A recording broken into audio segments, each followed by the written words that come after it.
This episode of Soldier Knows Best is brought to you by GoDaddy. Hey, what's up guys, Soldier Knows Best here. This is my review of the new Amazon Fire TV. This little box right here is aimed to go at the likes of the Apple TV and also the Roku box. So I'm going to take a look at this box and see what it actually brings to the plate. As far as looks, the top is matte black and the sides are glossy black, and it only sits 0.7 inches off of the ground. So it's going to be a very nice low profile and it'll easily disappear on your entertainment console. But just overall size wise, it is a little bit bigger than something like a Roku box or an Apple TV. Now in the back, you'll find a few ports. You'll find the HDMI port, optical, also an Ethernet port, and a USB 2.0 port. Now the remote control that comes with the Fire TV is easily my favorite out of a box like this. It has a few buttons. It has a back button, home button, some playback controls, also navigation and select buttons. And then right above that, you'll find this voice search button, which I'll demonstrate here in a little bit. And above that, you'll see the microphone. And this remote control works over Bluetooth, so you don't have to have direct line of sight with the box itself. So I can be pointing at a wall, at the ceiling,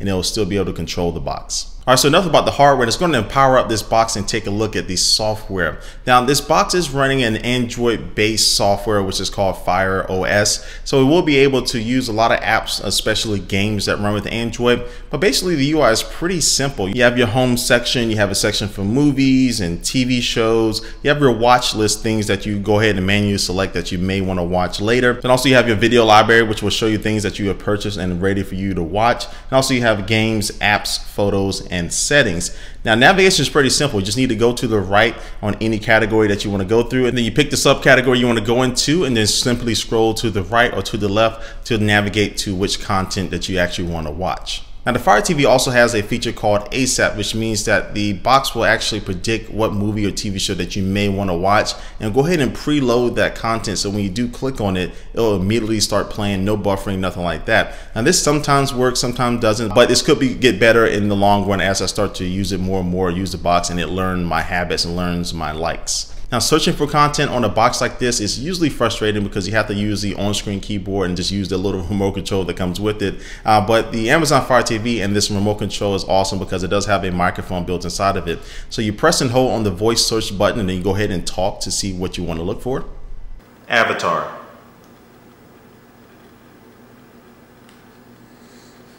Dragon Ball Z.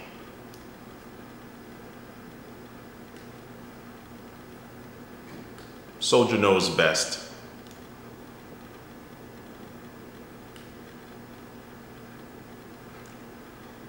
And so my experience with it is that it works very well. I was able to look up either actors' names or the name of the movie or the TV show, and it'll go ahead and find that content and you can go ahead and start watching it. Now, if you don't want to use voice search or it can't find what you're looking for, you can go ahead and use this system that they have where basically you scroll through the alphabet and choose letters one by one. It'll go ahead and automatically populate information about what it's trying to predict that you're looking for, or you have to type it all the way through, which if you have to type it all the way through, it's definitely going to take a long time than it would with a on-screen keyboard, but again, it's not that bad to use. Now, this Fire TV also kind of sort of gives you options when it comes to watching content. So say I'm looking for a TV show, it'll give me an option to actually buy it from Amazon itself, or I can actually watch it on Hulu if I am a Hulu subscriber and I'm logged in to the app. Now, it doesn't talk to other apps like Netflix and other apps really, just really right now, just basically with Hulu.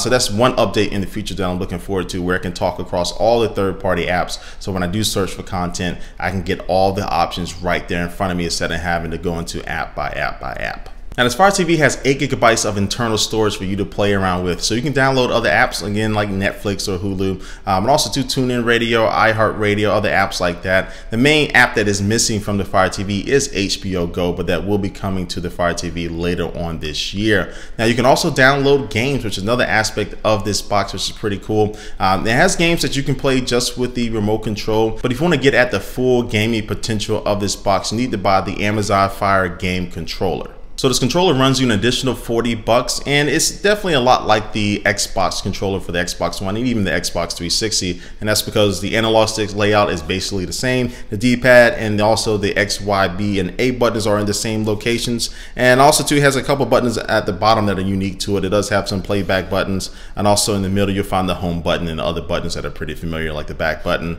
Then it also has 2 triggers and 2 shoulder buttons, and it feels like the Xbox controller, a little bit cheaper of course, but also Also too, the D-pad is a little muddy. So I mean, again, it's not as perfect as a controller coming from one of these big gaming companies that have a lot of experience with it, but it's enough to get the job done for playing the type of games you can play on this box. And the Fire TV actually has a decent selection of games to choose from. You have Asphalt Racing, you have Deck Trigger, you have Minecraft.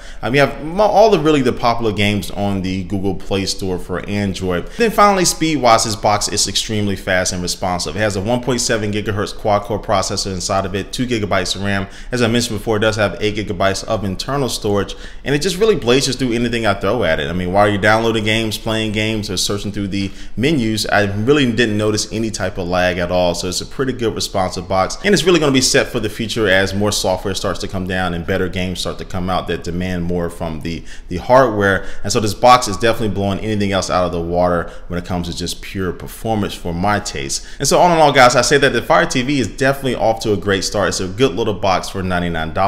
The only thing that you have to ask yourself is that if you already own something like a Roku or an Apple TV or even just an Xbox or a PlayStation, you already have a lot of the software that this box does have, and some of the software that the box doesn't have already at your fingertips, so you don't need to spend an extra $100. But if you do just have something like an Apple TV, which is limited compared to this when you look at the gaming aspects of it, and also this Fire TV has a way better remote control, and I love the voice search. It does make your life a little bit easier. Maybe something to consider which one you may want to actually keep depending on how much content that you are going to be invested in. And so ultimately, if you are an Amazon Prime member, this box is kind of tailored towards you. And if you're already looking for something like this and you don't own anything else already, this would be a great addition to have to your entertainment console. And so anyway, this wraps up my review of the Amazon Fire TV. Leave your comment down below what you think about this box and how it stacks up against everything else in the market. And thanks for watching this video, and I will catch you later. Peace. And today's sponsor is GoDaddy. If you're looking to start a website for your business or just a personal website, GoDaddy has you covered. If you want to get a domain name, a .com domain name for just $2.95, all you have to do is go to GoDaddy.com and enter in the code BEST295, or if you want to save 30% on your new purchases, just enter in the code BEST30. Again, BEST295 or BEST30. I'm hooking you up for being a Soldier Knows Best viewer, and just go to GoDaddy.com and it'll take care of the rest.